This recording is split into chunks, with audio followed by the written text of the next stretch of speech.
Okay.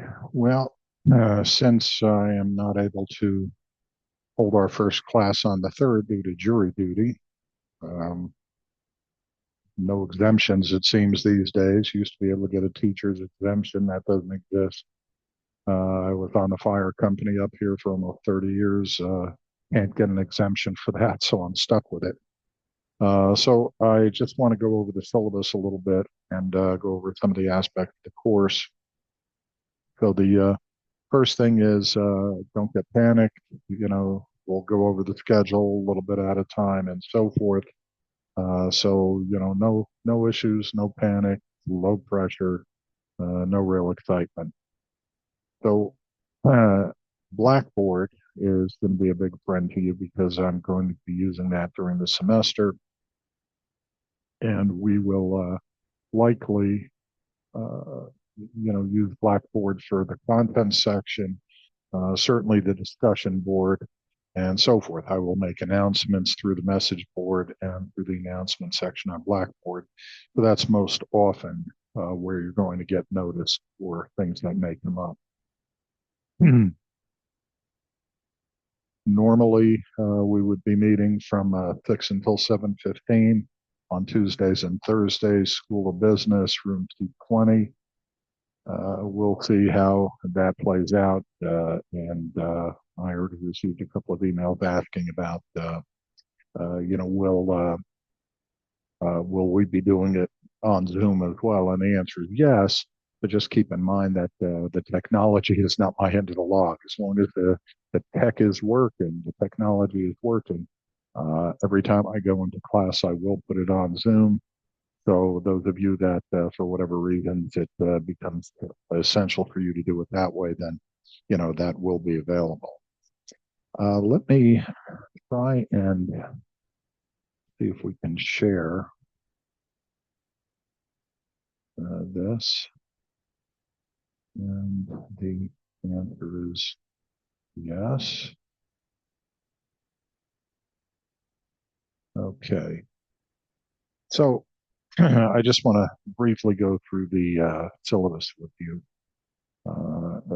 First thing I want to say is that this semester, there is no opt-out provision for the textbook. So the textbook you will find on Blackboard. If you have trouble getting into it, don't panic. We'll deal with it next week. Sometimes take a little bit of effort to make sure everything is synced and so forth. The other thing is that typically this course had something called AppSim, a business simulator attached to it. Now, I'm not 100% sure we're going to be using that, so I'm going to be confirming that in the next day or so. So we'll talk about it. If we do CapSim, then we'll speak to it in one of our class sessions, and you'll be required to get online with them, open up an account, and we'll talk about it then if it really becomes an issue. Even if we do use CapSim, I do not use that as part of the grade, as you'll see when we get through the film. As far as office hours, I'm pretty accommodating. Usually try and do it on Zoom, make it easier for everybody. But I am in the office Tuesdays and Thursdays, and typically I would have office hours from 1 until about 3, sometimes 3:30 o'clock, whatever it happens to be on Tuesday and Thursday. I try and do it by appointment. I generally don't do walk-ins because I also have a lot of other commitments. And in the past, sometimes a student has shown up and said, "Hey, you weren't in your office." Well, that's why I, insist that we do this by appointment.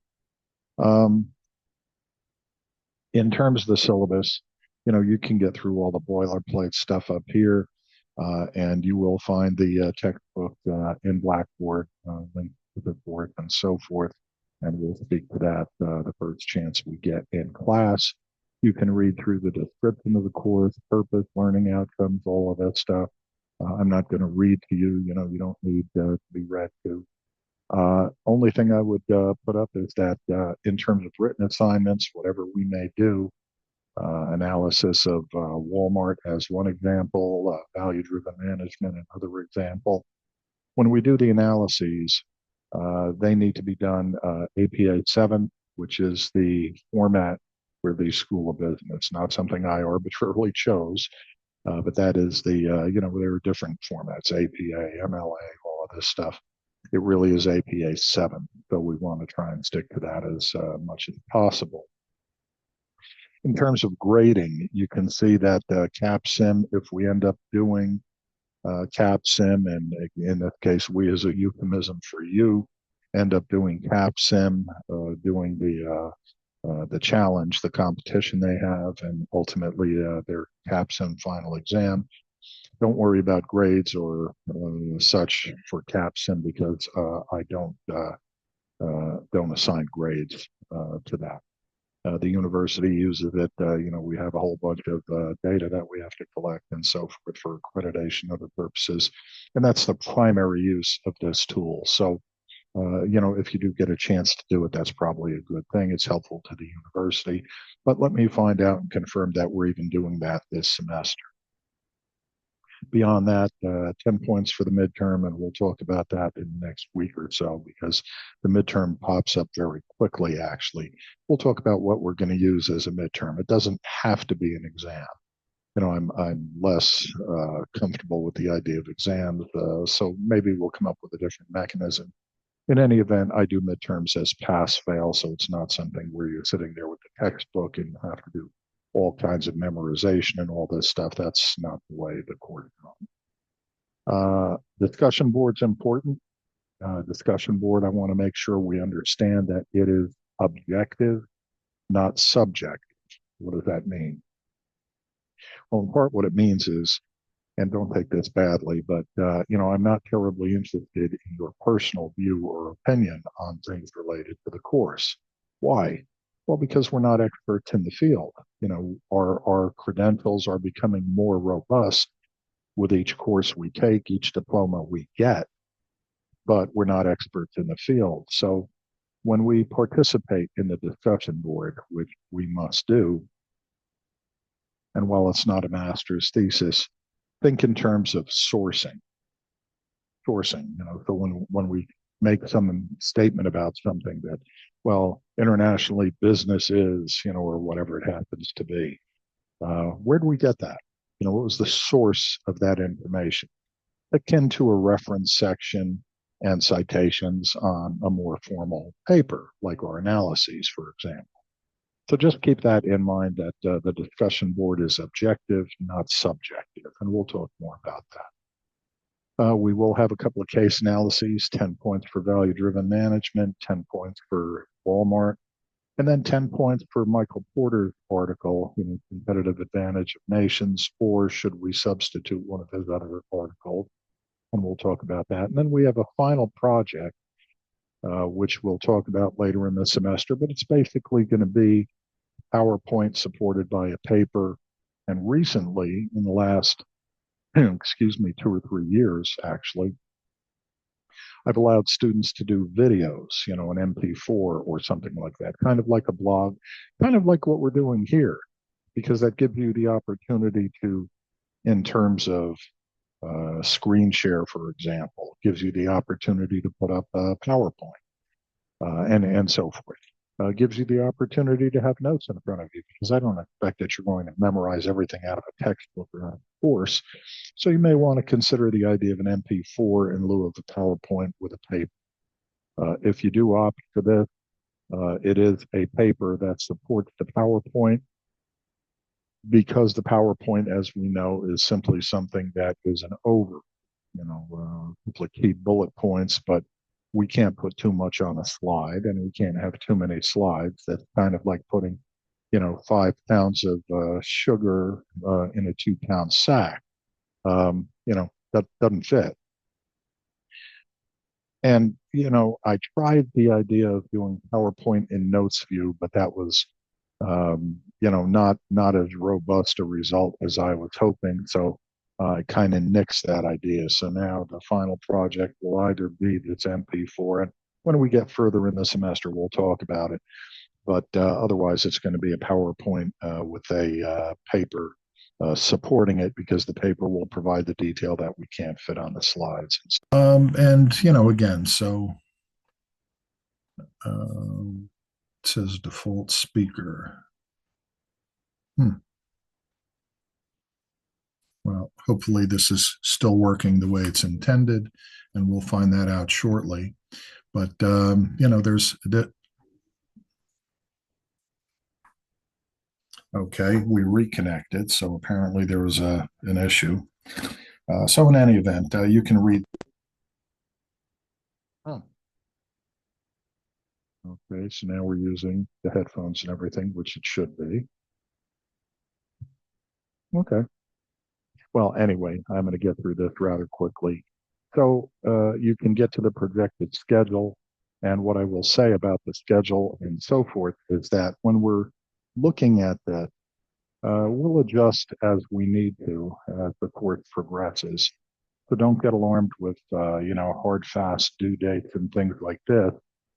And doing this course, what we want to do is we want to cover it topically. So, for example, when we look at session one, so 9.3 and 9.5, well, obviously we're not meeting on 9.3, so perhaps 9.5, we'll start to go through some of this. We'll talk a little bit about Porter, competitive advantage of nation. We'll, talk a little bit about business policy, what it somewhat is and isn't. And then we'll start to talk about some of these assignments. Again, topically, so I'm not going to say, look, chapter 4 in the book covers all of this. The textbook is a great source for research and for study, but almost anything else we can find in either contents or just by going on Google or other sources and looking up topically what we're interested in. And that's kind of what we're going to do here. If we find also that we are required to do captain this semester, so you will be creating your individual account there. The following week, next week, we'll start to talk about some other things as well. And again, the idea is we'll start to talk about strategy and strategic processes and things like that. We'll refresh ourselves to things like BCG matrix and things that we have looked at in the past and so forth. So you can go through, I'm not going to read through the whole thing for you. So you can go through the syllabus, which also is in the content section on Blackboard, and get a general idea of what we're going to be doing topically and so forth. Beyond that, there's just some boilerplate stuff. And, then, that's kind of pretty much it. So let me stop share. But a couple of things, policy, as much as anything else, is about the quest for competitive advantage. And when we start to think in terms of competitive advantage, we are looking at strategy and so on and so forth. Well, we've got a lot of tools to use for that. Remember Porter's five forces. Remember Porter's value chain. Randy Pullman's value-driven management, which is something we're going to do this semester. And then also some of the things that we'll pull out of our reading and other things that'll come from the discussion board. And so this is what I typically, probably in a little bit longer fashion, would do for our very first class. But don't get too alarmed about due dates. This is not the course where you need to stay up till 2 in the morning because you have an assignment due and so forth. I'm pretty flexible about things like due dates. Those of you that have had me before know this. And we'll put more meat on the bones as the semester progresses. But again, business policy is kind of a summative course for a lot of the learning that you've endured for the past several years. It incorporates a bit of marketing. It incorporates a bit of accounting. It incorporates a bit of legal environment and so on and so forth. So there are a lot of areas that we're going to touch on. And towards the end in the final project, we'll pull all those pieces together and, kind of like what, I don't know, a finely woven tapestry or something like this, or maybe not. But that's how we're going to get started. So a couple of things. Don't be alarmed about quizzes out of the textbook. I'm not going to do that. So you don't have to worry about, oh, I've got to memorize these chapters. We have a quiz every week on Thursday. We're not doing that. A couple of analyses, discussion board, final project, final deliverable. We'll figure out what we think we're going to do for a midterm. It may be an exam, may not be an exam. We'll see how things progress in the next week or couple of weeks. But that's kind of where we're going. I hope to be available Thursday. And, I mean, I hope I don't get caught into one of these, 2-month murder trials or something like this. I mean, this jury stuff is just not something I'm interested in. But the law is the law. I got called. I've tried to get out of it every way I could, but judge wasn't terribly interested. So I've got to be there tomorrow, standing tall, ready to go at 9 a.m. Passaic County Superior Court. So with that, easiest way to reach me, and I will be sending you information via the announcements and the message section on Blackboard. Rarely I'll send it through your NJCU email, but most often the message section on Blackboard. Easiest way to get to me is my Gmail, john.lasky@gmail.com, because except for jury duty and so forth, I'm into that, 100 times a day. I don't know, a lot of times a day, typically. It doesn't mean I'm going to answer you instantaneously, but that's the quickest way to get a result. The other thing is anytime you feel a little concerned, consumed, distraught or whatever it might be, we can always set up a private Zoom to discuss something out of the course, or if there are issues, happening that, you're dealing with or something. And, there's a way that somehow we can make it better. So don't panic. This is not the course where you have to stay up till 2 in the morning studying. It's not the course you should dread coming to. A little bit of work involved, a little bit of writing involved, a little bit of study and research involved. And again, it is a summative course. So most of the skills that you need to get through this course with ease and maintain your top grade is stuff that you've already had. So nothing huge there. With that, I'm going to let you go. And I hope to be with you on Thursday, the 5th, and we'll see how that goes. But blessings to all. Have a great evening, and we'll chat very soon.